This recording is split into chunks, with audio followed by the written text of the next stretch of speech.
So now we are going to shift gears completely, and really in our next section of the day is dig into the beauty and personal care space. Obviously, some of the same themes will carry over, but I think there's a lot of interesting things that are happening in this category that are really unique. And so I'm really excited for this next panel, and we've got some great presenters today and panelists.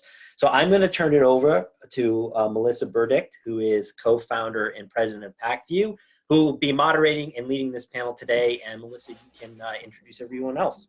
Thank you. Awesome, thank you. I'm going to just start sharing my screen and hit presentation mode. And how's that look? Does that look great? Can you guys hear me? Looks awesome. We can hear you, Melissa. That's great. Awesome. Okay, cool. Thanks, everyone. Excited to be back for CommerceLive #2 today. This is a really kind of exciting time, lots of things happening, and I'm really excited to introduce our panelists. I'm going to do a quick intro, do a very quick kind of slide presentation, and then we're really going to get into some great Q&A. So I think you guys know the drill about the Slack channel. Put your questions in the beauty personal care channel. We've been asking what your beauty predictions are. There's a little quiz if you want to get started now. What do you think is the #1 search term during the pandemic in beauty in the US? So put your answers in now in the Slack channel. I'm Melissa Burdick. I'm the president and co-founder of Pacvue. If you don't know what Pacvue is, we're an enterprise platform for brands, sellers, and agencies to help manage their e-commerce advertising and provide data insights. We are live on Amazon, Walmart, and I'm really excited that I actually get to announce that we're also launching Instacart this month as well. So that will be our next platform that we launch. Probably don't need to introduce these two because everybody knows them, but Ekta Chopra is the head of digital transformation at e.l.f. She oversees the digital commerce growth, technology, and data innovation globally. And then we have Sri. I was realizing that I don't even know how to pronounce your last name because I just know you as Sri, which I think everybody in the industry does too. So I'm not going to try to butcher it now. I'm not going to try to start. But he's the former SVP at Revlon, oversaw all aspects from direct to consumer, Amazon, B2B, omni-channel, search, media, I mean, basically everything, right? And then previously was the VP at J&J and Frito-Lay. And what's like super exciting about this panel is that we have traditional CPG Sri, and then we've got nimble Ekta, who has very different views of what's going on. So I'm really excited to talk to you guys. But first, ouch, you just called me non-nimble. Ouch. Kind of, but like not you, but like you were nimble in the organizations you were having to anyway. Yeah, right. Okay. All right. So I'm just going to go back. This is how this is going to go. So anyway, all right. So during the pandemic, e-com penetration jumped from 21% to 32% increase versus the same time last year. One of the things that we saw at Pacvue that was kind of interesting, maybe get the panelists' thoughts about this, but we saw in terms of advertising spend, as soon as the pandemic hit, which was like mid-March, sellers who are typically more nimble just pulled their advertising spend immediately. So they were really quick to react. But the more traditional companies, CPGs, they really kind of kept spending. And then April, we saw this big drop. So it seemed like it took them a lot longer to like kind of react. Now we're, you know, whatever we are in mid-May, like everything's like full steam ahead and things are picking up. But it was just kind of an interesting, just this whole theme around how fast can you react? All right, so here's your chance to enter into the Slack channel. What was the #1 search term on Amazon in beauty? Ready? Is this a typical picture at your house? Because it was at mine. The #1 search term was hair clippers. You know, the thing that's kind of interesting about this too, so it's all DIY, you know, lots of gel nail kits, you know, scrubs, and then I guess everyone wanted to organize all these new products they were buying with the cosmetic case. But the only branded term in here, brand that you would recognize, are the hair clippers. They were Philips or Norelco, I think, hair clipper. I'll get that right. I'll put it in Slack, which one it was. But anyway, all these other ones were no-name brands that you wouldn't know.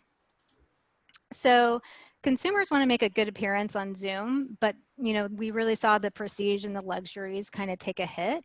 I will admit that today is probably the first time I've worn lipstick in like 2 months. So I definitely fall within that trend, but people were, using bronzers and concealers, yet tooth whiteners and lipstick were kind of gone to the wayside. Definitely, I know a lot of people were talking about hair dye. Yes, big dip, but I mean big upward swing, but now it's kind of coming down. So I guess everyone kind of bought it. And then, waxing and pedicure stuff. So lots of DIY treatments, stress relievers, essential oils. And the thing that was not getting a lot of traction was deodorant. So I guess nobody really cared about how they smell during this time frame. If you ask my 9-year-old son, I would agree with you. So, all right. We are going to come back to this and start our discussion. And if we could, one of the things that I think is really exciting, I didn't mention this, but in my introduction, but prior to Pacvue, I spent 10 years at Amazon and I was the original beauty buyer. So I helped launch the health and beauty business on Amazon. And I remember at the time having to walk down trade show aisles with my name tag turned backwards because nobody wanted to talk to Amazon, which is really funny to think about now. And really the beauty brands were kind of holdouts, and a couple of things that they hated mass and prestige being mixed together. They thought Amazon was this mall of the mess. It really hurt and degraded their brand. They just weren't excited about the platform. It seemed like, grocery and CPG were they were much faster than the beauty brands to come onto the Amazon platform. So Sri and Ekta, can you talk a little bit, let's set the stage and the table of how, the beauty brands came onto the Amazon platform. It seemed like they're a little bit, delayed in coming on. So maybe Sri, do you want to start with your experience, and Ekta in terms of launching on the platform, the adoption of it, percentage of brick and mortar versus e-commerce, things like that? Sure. So fairly straightforward, Melissa. I actually remember those days, by the way, when I would run into Amazon employees at trade shows. And you are right. The industry in general wanted Amazon employees to turn their badges backward, but we had the brave renegades who didn't, and that's why the industry is where it is today. So I hope you were one of those brave renegades that didn't turn your badge backwards, because the growth of the industry in 2020, 2019, last 3-4 years has largely been shaped by the direction that Amazon has taken in many ways. So if you're a beauty company, you're probably a creature, having come from mid and large tier beauty brands, whether it's been Johnson & Johnson and Revlon, we're creatures of habit and training over decades of CPG. Our business models were set up a certain way to be able to deliver truckloads and I say this again and again at panels and seminars, because this is the harsh reality of the industry, and concealing it is going to do no one any good. Our ecosystems were set up based on a certain scaled reality of what is profitable or not, what can be delivered logistically from a supply chain execution or not, things of that nature. So when Amazon came on board and moved the entire consumer ecosystem away from a basket behavior to individual eaches and units, it was a shock for large CPG. And it's not just a beauty issue, so we don't need to pick on beauty. The entire industry found it to be a massive change in just behavior and habit and thinking. That doesn't make that thinking of the old school way and the creature of habit and training right. Because at the end of the day, I think our mission for all of us is straightforward in the industry: deliver products at convenience and value for the consumer. And sometimes that gets confused as there's a new entrant in the mix. It's just making it more difficult for everybody. So to me, it was that training which held the industry back. In the last 3-4 years, what's happened, COVID is a whole different ballgame, because I think this is a rude wake-up call for any mid and large tier CPG to take e-commerce much more seriously than they ever have, especially if you're in beauty with the use of technology and the various things you can do in DTC. I'm sure we'll get to that later, but just to summarize here real quick, the last 5 years has been a major slow adoption, but all that's gonna change now post-COVID. And if it doesn't change, good luck. Awesome. Ekta, how's the transformation been for you launching onto Amazon? How long have you been on the platform? Things like that. Yeah, Amazon has been a learning for us. We've been there for almost 4.5, 5 years, but I think over time, we're still learning how to do business with Amazon. It is complex. Our price points don't make us very, sort of favorable on the platform. So I would say that, we focused largely on building a consistent brand across every single touch point. That was our first goal, which we've done a really, amazing job at, I feel, as a brand. I think the next thing is, how do we now show up at Amazon with that same consistency and that same brand story and the A+ content and the right SKU assortment? That's what we're working on as we speak. And it's been a great journey for us. And we're taking all the learnings and soaking them in. We're very good with, sort of running with insights and then taking actions on them. So I think over the next, what we're already seeing, and I think COVID just helped accelerate that, we saw the work that we were doing actually started paying off in triple-digit growth on Amazon. And now, if I look during COVID, it's even beyond that. So how do we now sort of really capitalize on it, right size, do the cleanup that we need to, and maybe look at bundling and other things that could really make this amazing. So I would say we're taking Amazon as a great learning, and we're actioning on everything that we learn in a rapid way. Awesome. So Sri, what do you think is the biggest challenge for beauty brands in growing the e-commerce business? Ekta mentioned low ASPs. What do you think are the biggest challenges that you've experienced? To me, it gets a little bit far more strategic than that. I think lower ASPs are definitely a challenge, but there are several beauty brands where the ASPs can be higher. I think both Ekta and I come from backgrounds where the ASPs were mid-tier to lower tier, I would say. So I definitely acknowledge that that's a challenge, because if you're in a business of transacting a single unit at $5 and $6, the item economics are never going to make sense. So I would look at the problem a little bit more macro as strategic, as the role of e-commerce within the growth of the company, period. It's often compared to the dollar volume and the dollar sales. What percent of the overall dollar sales is e-commerce? Should we therefore pay attention? I think of e-commerce as mostly marketing, and then the outcome is sales at the end of the day. To me, e-commerce is all about how you build your brand equity online, like you would in a offline format. Marketers owning content with a vengeance, and the same favor as they would in like creating a TV ad. It's about owning the path to purchase, being present with the consumer on like 17 different formats that they show up on. It's about human attention span. And I think the biggest challenge, I think industry leadership mistakes e-commerce as a sales channel and not as a holistic brand equity driving channel. How do you convince them? How have you convinced these industry executives to change? Yeah, so there's two ways to go about that, right? If you're asking my own this is basically what I've had to do the last 8-10 years, like make friends. Make sure that the level of time you spend and the energy you put into your strategy is both upwards and downwards. On the same token, we have challenges talking to senior leaders about how to build strategy and do this the right way.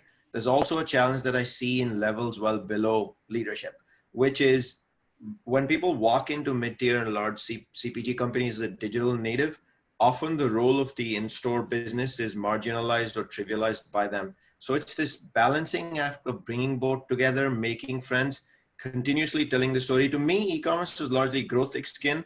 Understand there's 98 no's, 2 yeses, and learning to adjust with it, and repeat, repeat, repeat. Ekta, what about you? What have you seen as the biggest challenges in growing? Is it different than what Sri said? No, in a more nimble organization? Yeah, I think, for us, it's very similar to what Sri said. It's all about relationships, because there is our business, I would say, was so focused on brick and mortar that e-commerce wasn't a priority for a while. And it's educating across the board to like everyone, from C-level positions to managers who are managing S&OP and cutting POs to everything, letting them know the value of e-commerce and what it does beyond just our channels, what it can do to fuel the growth across everywhere. And I think for the past 18 months, as we relaunched our brand, we're seeing that everyone is getting excited about what digital has to offer.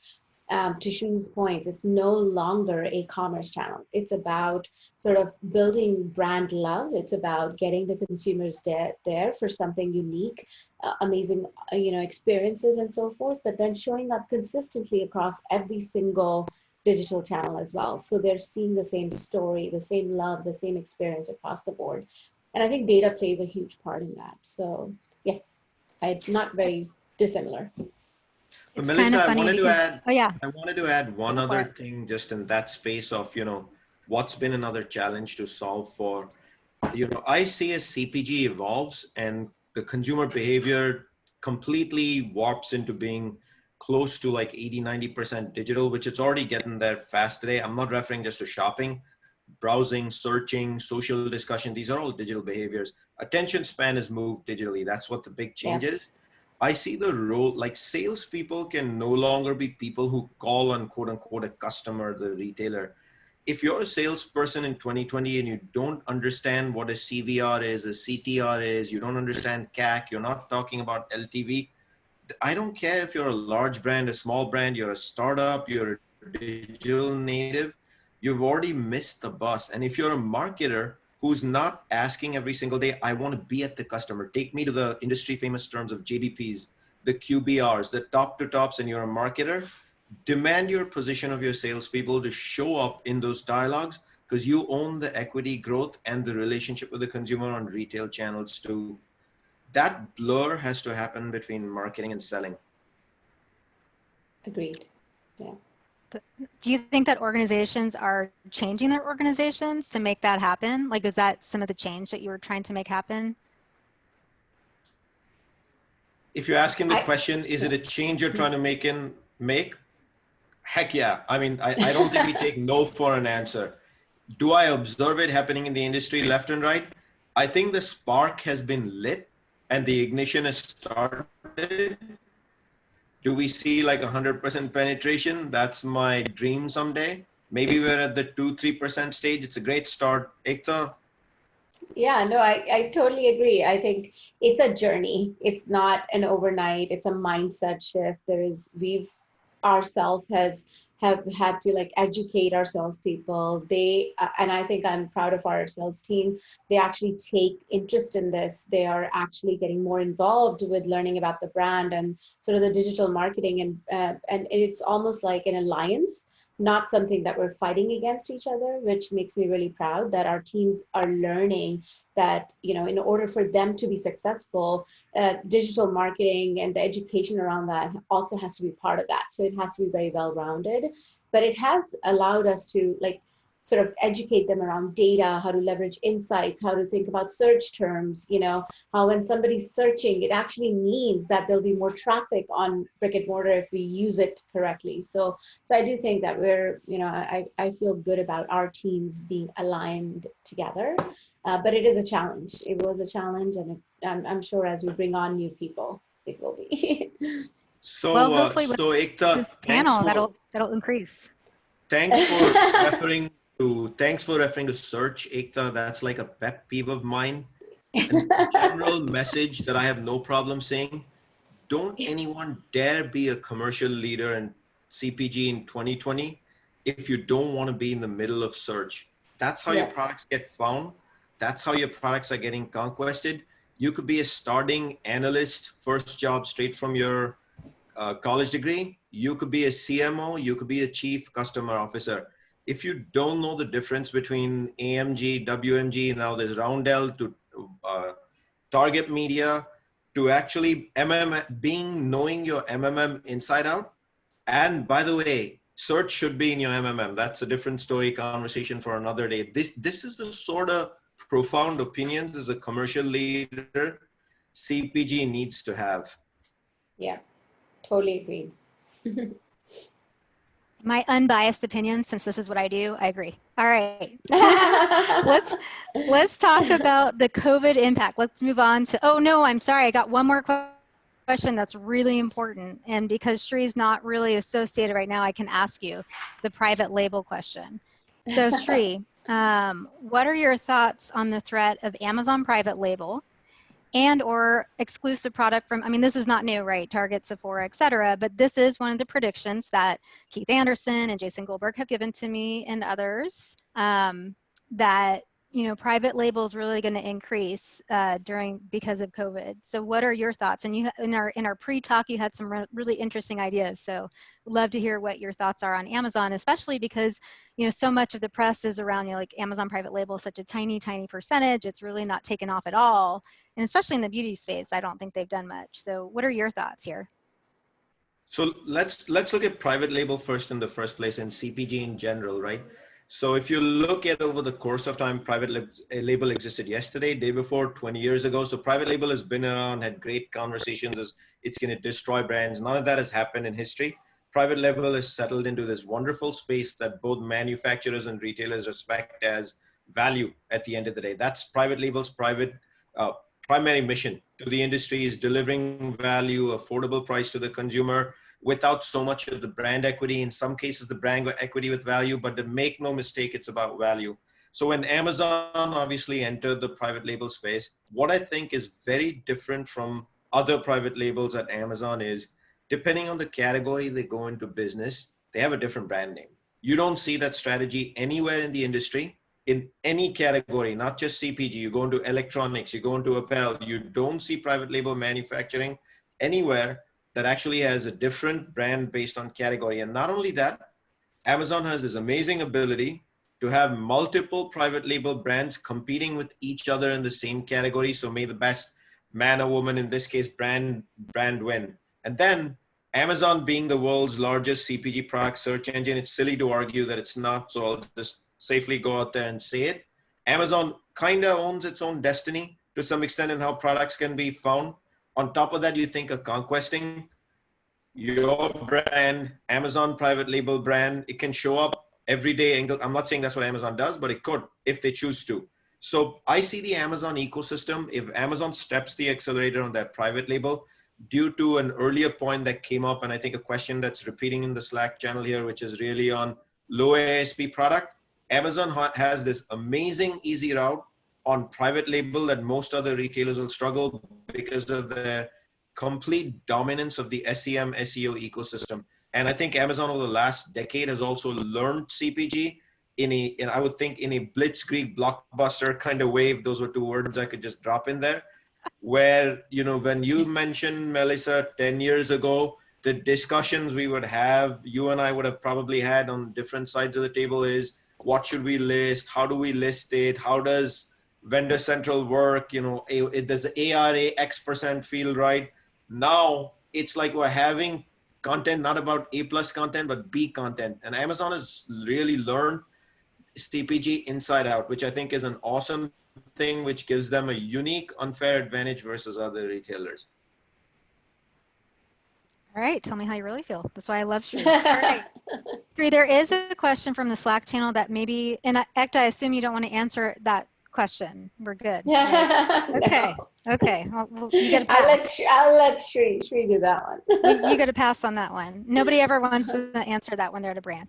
Okay, so Sri, from the Slack channel, what's been the most effective and simple teaching technique you've used to help non-eComm people, especially C-suite, understand why eComm matters and what's at stake? Did you want me to take that? Yeah, that was to you.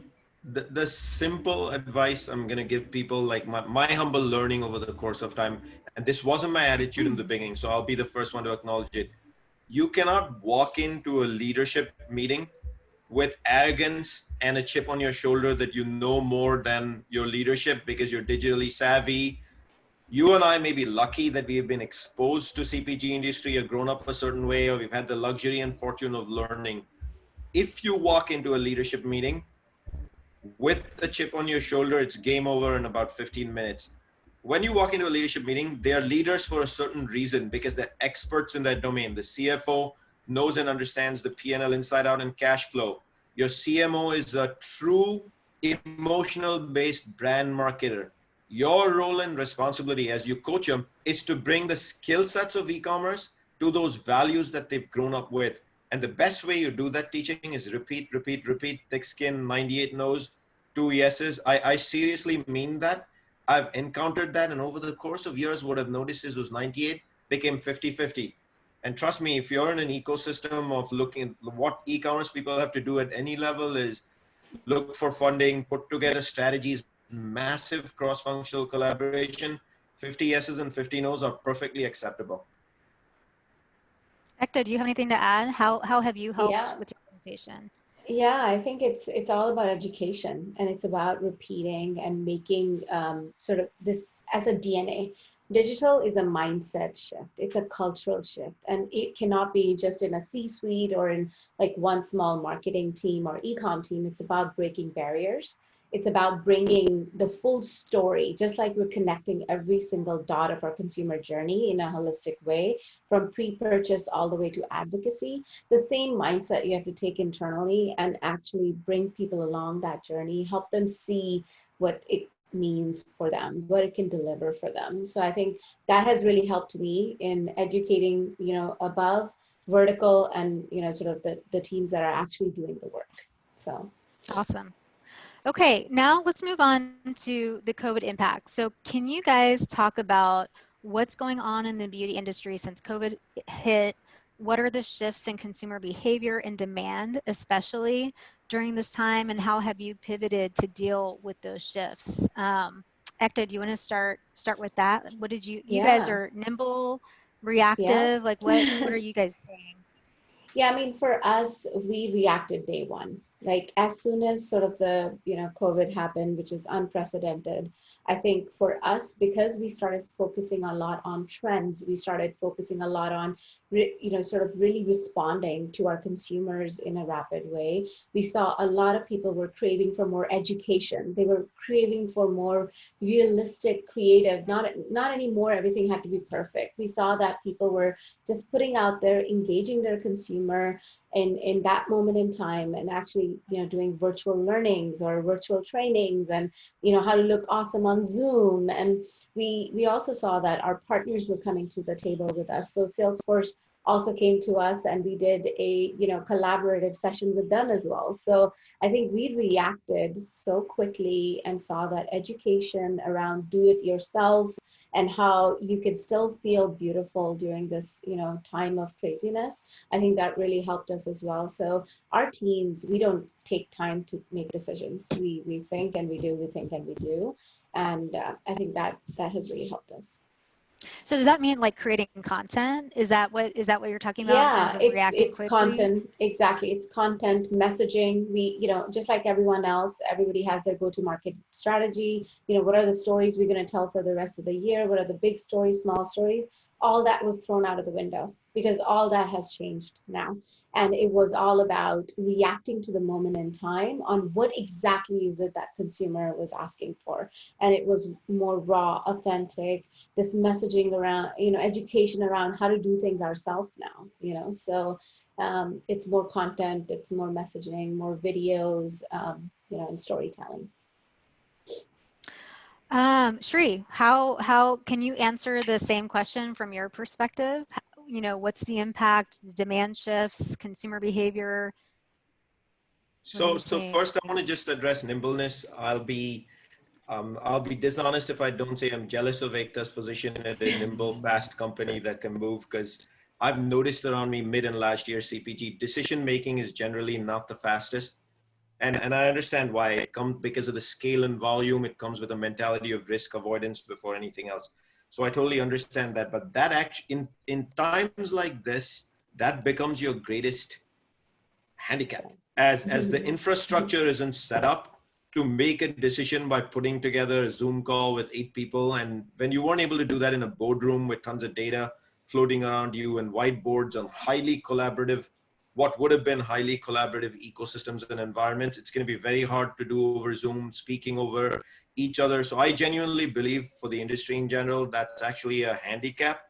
On the other hand, the last 60 days, I've been advising a ton of small startups. And I think, Melissa, you're aware, including launching my own supplements brand, Zenfuel. We make decisions, as Ekta mentioned, us 4 partners, in about 15 minutes on a Zoom call with one quick Slack share, using the who's who of available tools in the industry. And The next morning, we always ask ourselves a question: did we make a decision? Who's going to make it? And we reach it as soon as possible. So I do genuinely believe in times like this, all the ecosystems that were built for scale become a handicap, and the successful ones will be able to jump past the handicaps. So let me move over to consumer shifts in beauty, especially, and then what do you do about those and things of that nature, right? So I think you started this conversation saying the small and nimble brands were able to yank their advertising before putting the money back in a much more purposeful way, which is now attention span is like close to 100% digital, right? The challenge with the mid and large tier brands is the agency largely makes those decisions for the brands in agreement with, I would say, brand managers and directors, etc. But those decisions have actually been made 90 days ago. Like the campaign planning and actual sign off was 90 days ago due to the levels of approvals needed. So when you want to change a spend, or you want to curb a spend, or you have a complete different path you want to take, you're in the ecosystem of that 90-day wheel. And that's why you saw that it took until late April to be able to yank anything out in ecosystems of, and to yank anything out of the ecosystem and redo. So there's no doubt middle and mid-tier and large tier brands will struggle through COVID, but I want to come back to scale. The same scale which results in risk avoidance and therefore slow decision making is also a massive advantage in some ways during COVID. Because I want to take the example of a non-beauty industry ecosystem, which is cleaning products. The whole world is now searching for Lysol and Dettol, depending on which corner of the world you may be in. The brands are different, but they're one and the same, Reckitt Benckiser. They can't keep up with manufacturing, and there are 400 other indie brands that no one even wants to look at. And every time you search on, say, a retail.com platform, Walmart, Target, and you name it, you find Lysol out of product, and people are just waiting 4 weeks for it to come back. So there are benefits of scale. And I think where that's going to come in handy the most is post-COVID, mid-tier and large tier companies will be able to bring their muscle of scale to move more digitally anchored than they ever have before, because for the first time in their boardrooms, their highest level of leadership is asking the question, how large is my Amazon business? Why am I not larger than this? Why is it like only, I'll make something like 8% of my, 2% of my overall business? They're going to get curious about what is search? Why am I not showing up? They're actually going to go to Amazon on their iPad and they're going to search for their brand and they're going to ask questions. So I see all these beautiful things happening for the first time in mid and large tier CPG, especially beauty post-COVID. And I don't want to leave technology alone. I think there's enough noise in the industry on AI and voice. We're actually going to see a mindset. Now, when I say mindset shift, I don't mean like 100 basis points and the category is going to explode, but enough noise in the ecosystem to make a difference happen post-COVID, especially AI. Yeah.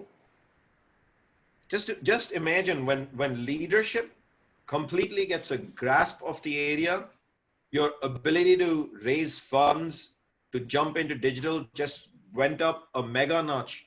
And an industry which is like 30, $40 billion in size, 1% is a lot. Yeah. So here's a question, which is, you know, buying online is really, for especially cosmetics and makeup, it's great for replenishment, but it's really hard for discovery to understand what your color is, you know, that kind of thing. That was always a big challenge, especially when I was a buyer. I was like demonstrating the color on Amazon for, you know, like people didn't even have color swatches back then. So hopefully that has at least changed. But how do you guys think of this shift to e-commerce? How are people going to buy and actually buy for the first time a new shade or a new color, given the fact that maybe they're not going to stores anymore? And then do you think that that the stores will actually be able to try on colors like they were in the past? Will people be afraid to actually, you know, people going to be trying on makeup in stores? Yeah, I could take this one for right now because this is something recently we did. So October of last year, we launched augmented reality on our site, and we didn't market it, but very quickly we saw that our conversion was at least double when somebody actually used augmented reality. Now that has even increased tremendously during COVID. So as soon as we saw in May that the, sort of the impressions were increasing and the clicks were increasing on augmented reality, we launched it on our app in 2 weeks. And now we're seeing our app revenue go up, engagement go up. It's amazing. And the challenge around colors and sort of the eyeshadow and the different foundation finder, all of those things can be solved with augmented reality, depending on how you use it. And you have to make sure you choose the right partner. And for us, it's been tremendous. And it's an area that I'll continue to invest in because I'm seeing the returns. That's awesome. And is that just direct to consumer that you're looking at these tools? No, we're actually looking at visual merchandising as well. So like if we look at, sort of we're working with a couple of vendors who are bringing this to life at the shelf in Walmart, Target, Ulta, and so forth as well. We're also looking at partnering with Amazon on it as well. So there's like so much opportunity there to break that physical digital barrier. And if you can move quick and sort of get everybody moving on it, I think it could be a huge unlock for a lot of people. Sri, what do you think? Melissa, Is this an advantage for them? Yes, please answer that one too.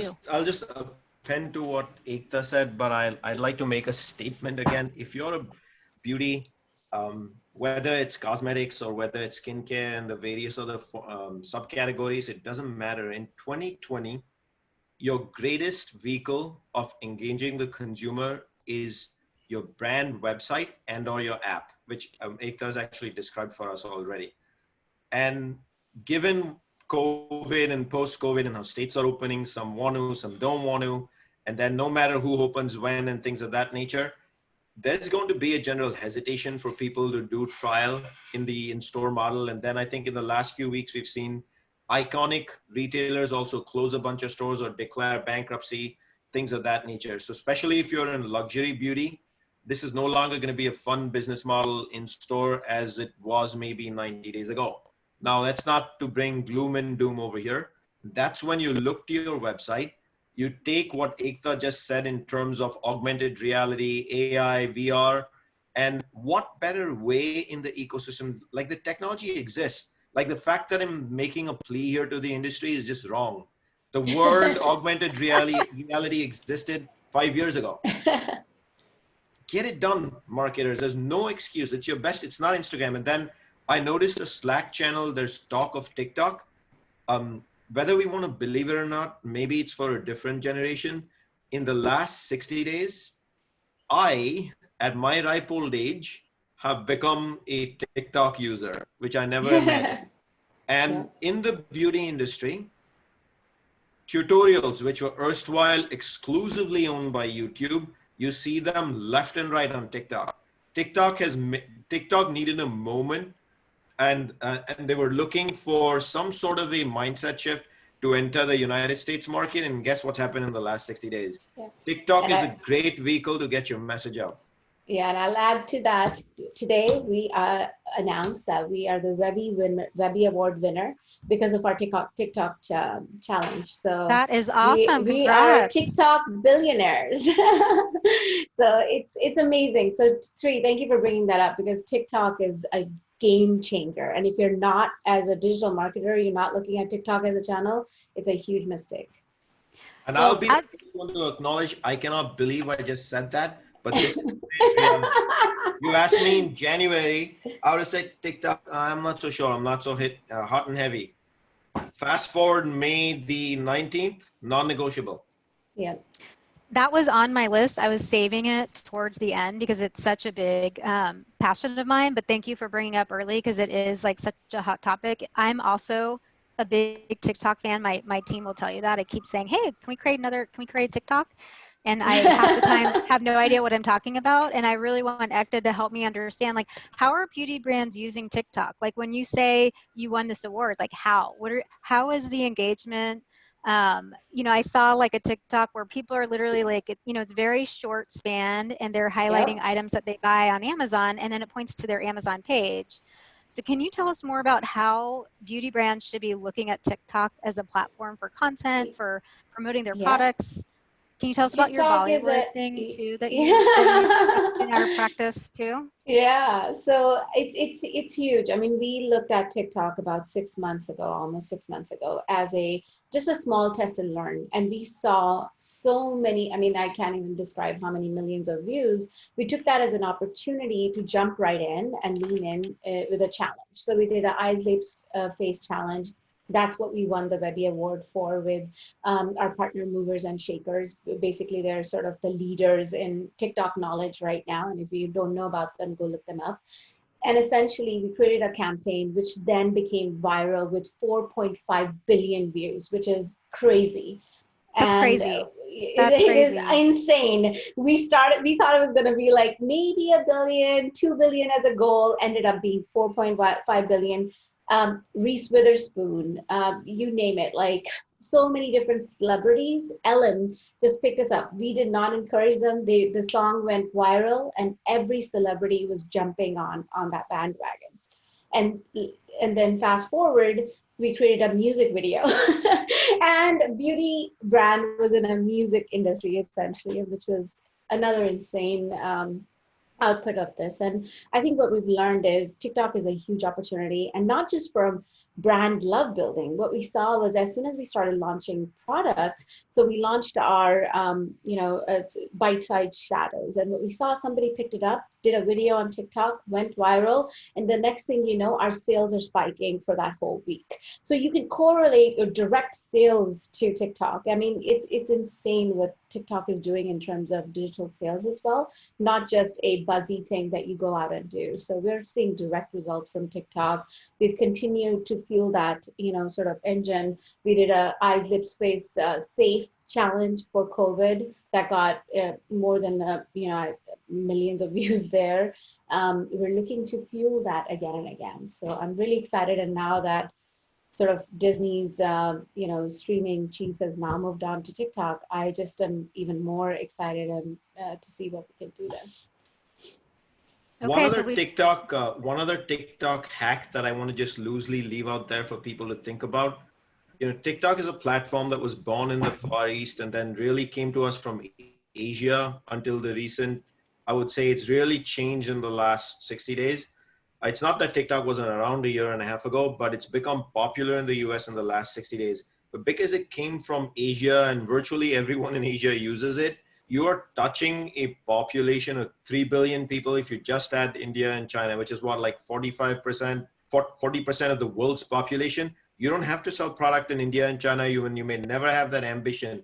But when you are in conversation of 40% of the whole ecosystem called planet Earth, you're already in the middle of a conversation on SEO and making SEM difficult for others as a brand. And if you can get to those two hacks, hey, why not? Yep, totally agree. So Ekta, how do you rate these channels like Instagram, TikTok? Like, what are the important channels for beauty right now? So I think we look at it from a full funnel perspective. Where are we trying to gain more eyeballs? Where are we trying to gain more sort of, new users and so forth? And so we have a really healthy way of, okay, here's, what we're going to do in terms of just audience reach and new consumers. But then here's what we're going to do from a middle funnel perspective to actually get them to converge, right? So we take a very strategic approach. For example, another reason that I feel we're very good about sort of deciding where we're going to put money, it would be that our paid media doesn't report into eComm, it reports into brand, because it owns the full funnel of the brand essentially. And I would say, and if I look at it from that perspective, from a reach and audience perspective, TikTok has been a major sort of investment for us. But then Instagram, as well as another big, because we have almost 5.3 million followers, we're capitalizing on those as well. So I would say those two channels are huge for us, but we are doing a lot of innovation with many new upcoming channels and so forth as well. Shri, how does that differ at the more traditional CPGs in terms of organization or thinking around these things? Fairly straightforward. YouTube has played a fairly major role in brand tutorials. But what I really personally don't like about that is it becomes a one-way conversation where the brand puts out the tutorial. When you work in a faster, nimble, smaller brand with lesser scale and risk, you allow UGC to be your brand tutorial, and often that drives far more reach with the audience. So YouTube has played a massive role. I think everyone now knows and realizes that Instagram has its role to play, especially with influencers. And when I say influencers, I'm not referring to those billion follower influencers, very local, based on the product you want to promote and where your innovation is launched regionally, things of that nature. So those two have always played a role. TikTok has, the conversation has barely begun, but I'll be the first one to say it, and forgive me for putting it out there. I think for TikTok to really take off with traction in scale ecosystems, the CMO personally has to be on TikTok. Like someone has to do the demo, and the agency has to bring it as a recommendation. And then when we start getting into the algorithm of those ecosystems, is their agency, like this is the dirty truth about how CPG works, is their agency commission for TikTok? They may not be. It may be a self-service platform. So is it ever going to make its way into the MMM and the mix model? Maybe not. And that's why you need bold folks like Ekta to say, I'm going to do it because it's going to drive the reach, equity, and audience. So I want to congratulate you for doing it in the first place and helping shape our industry. But when you're mid-tier and large tier, the discussion still largely revolve around the agency influence, where YouTube and Instagram clearly are paid media channels with commissions, things of that nature. When TikTok gets, and that's why Amazon has become so popular now, because it's followed that path. And then we saw Target doing it first with Roundel, and now WMG since January being the exact same way. At the moment TikTok does it, it's gold. Yeah. And I would say when you said CMO, I totally agree. And our CMO is like she is full of energy, and she's on TikTok, and she's inspiring us all to create TikTok content, which is, this is her email every single day telling us, hey, go check out TikTok. I love it. So basically everyone's homework that's listening to this panel today, get on TikTok. Go watch a TikTok, go make a TikTok. If you're a brand, make sure your CMO is on TikTok. That's one of our advice coming out of our panel today, right? Non-negotiable. Non-negotiable. Okay, Non-negotiable. it's the non-negotiable. Awesome. I love it. I apparently, my 10-year-old daughter, I've been getting lessons from her during this COVID timeframe of how to create TikTok. So I'm glad that I was. Melissa, I want to word that statement that you just made one more time, right? To me, if you're a brand equity owner, which is the primary role of a CMO, if you aren't on the platforms watching what your consumers do every single day, whether it's Instagram, YouTube, it really doesn't matter. TikTok is another one. How can you be the best representative for your brand communicating to a consumer? That's the straightforward message. Yeah. Yes. So one of the questions, Ekta, from Slack, how do you plan or complement, it kind of jumps here. How do you plan or complement or manage beauty influencers when planning your overall strategy? Yeah, I think that's a great question. And I would say it's a balancing act. You know, we want to control our messaging. We also want to control the sort of how we show up and how we talk about products. But the reality is influencers are still a big part of that. And so we have a very healthy balance, a portfolio of how we go after, you know, the macro, micro influencers, and just we had talked about like specific to that product. So we very healthy kind of have that selection process. And then once we do that, I think we allow them to engage their audience in the way they want to be engaged. So we don't dictate that you have to do certain things a certain way. It feels very authentic and genuine. So I think having the right portfolio mix with sort of this balancing act of not, you know, making it too constrained for them, so it's not like true to their audience. I think that's important too. And then figuring out what are those opportunities where we can create collaborations with them and things like that. So we take a very healthy strategic approach there. And I think another, because we were on the topic of TikTok, TikTok is actually bringing in a new segment of these powerful influencers that, you know, are just starting up. So that's another area that we're expanding into as well. just so I can feel really old, what is that age group of TikTok? Like, what is that? Well, man, has that been skewed over the past couple of months due to COVID? But it was the Gen Z, I would say, younger Gen Z probably. But now you see millennials and even grandparents and everything on it. So I think it's hard to say. It's been skewed over the past few months. Okay, great. And then here's Just the on other. influencer, Melissa, I think my buddy Osh has a question for you, Ekta, which I'd be doing her a disservice if I didn't put it out there for you. Like the question is, what do you feel are the right number of influencers needed to achieve the scale of outcomes that you want? That's a great question. And I would say it's, once again, it's hard for me to put a number, at least for our major, every year we do 4 to 5 big collaborations with influencers. And then within there, the micro and the macro, it could be 3 to 4 healthy, like every quarter that we kind of go after. But there is really no magic number. It can change over seasonality, time, the product launches, and things like that. So really, we don't, it's not driven really by a number of people, but more like how many stories are we telling, how much content do we need, and who can really get us sort of the audience and the targeting that we're looking for. Great question. Thanks for adding that one. The other one too, we noticed that during COVID, I think Amazon, I'm not sure if others, they decreased their affiliate programs. So they either cut them or decreased them. Have you seen any different behavior because of that from the influencers, or has that not impacted anything? No? It hasn't impacted anything for us, to be honest. Affiliate by nature is very promotional, and we're trying to not be promotional. Our price points are so low.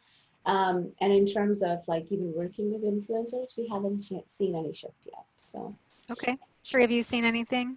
I think, Melissa, the Amazon influencer affiliate program is probably better served for a startup brand that's trying to drive equity from scratch. The brands that we've kind of represented, equity has not been a problem. It's been more growth versus equity.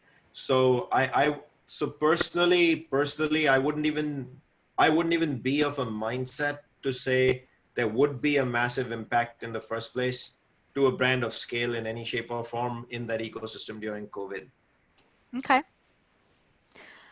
We kind of touched upon this a little bit, but with specialty retailers and department stores, JCPenney is declaring bankruptcy.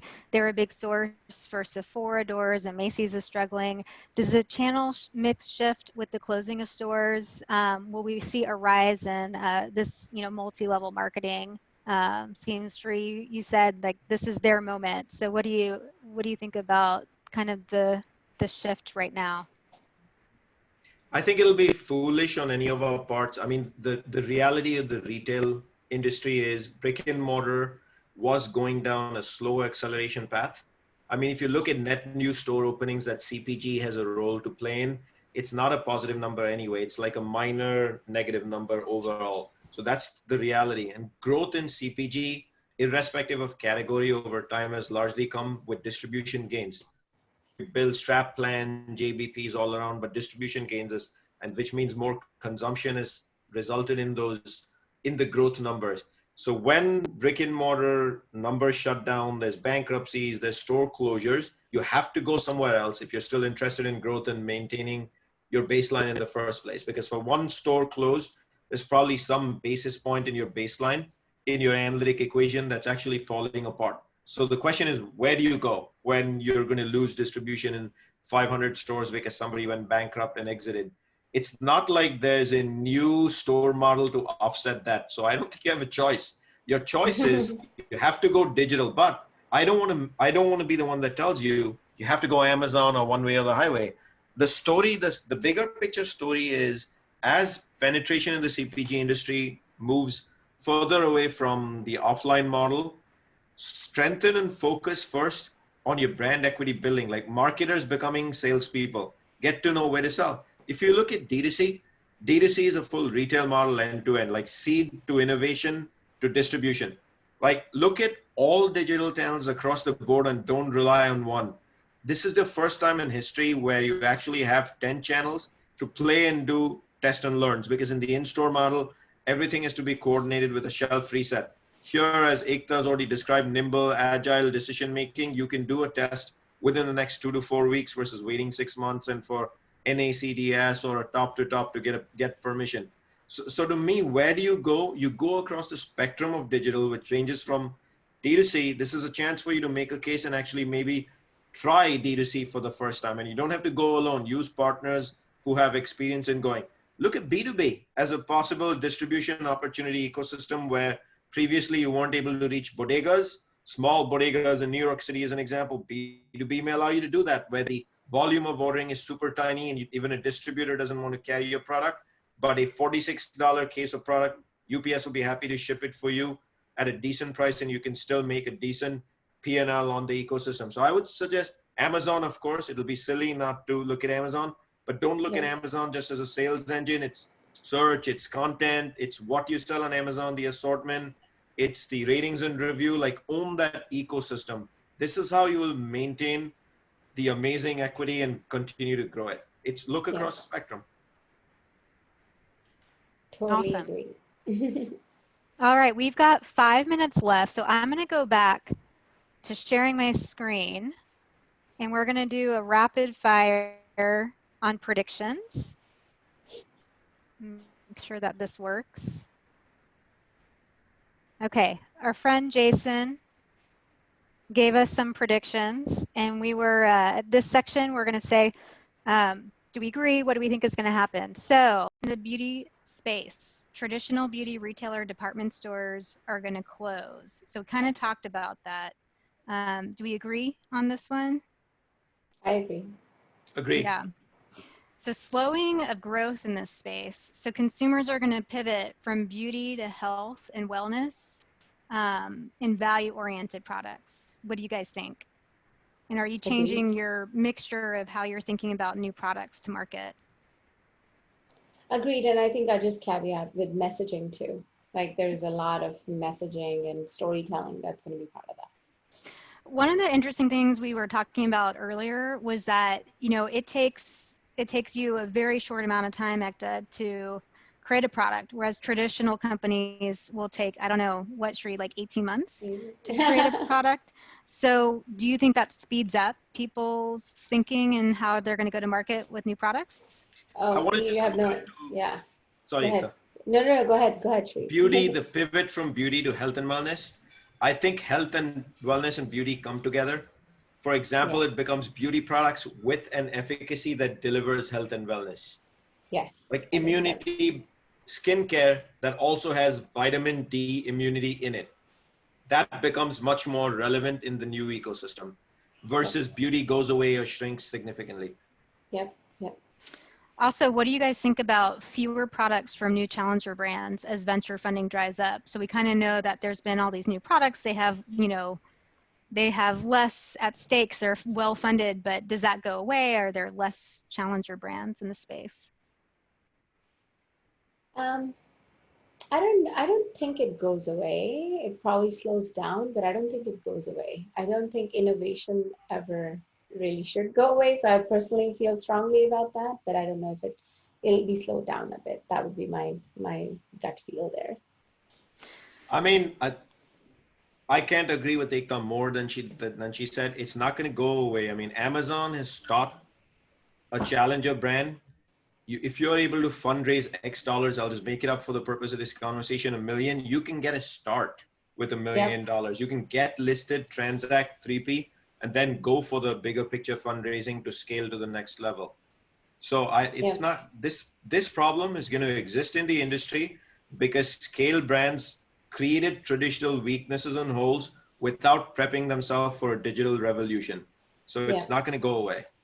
And I'll just add one more thing there. I do think it opens up new opportunities for businesses, because this whole idea of blending business, you know, sort of wellness with beauty is something traditional people might take longer to sort of, you know, act on or action against because of the product life cycle, but newer ones could be pivoting towards that a lot quicker.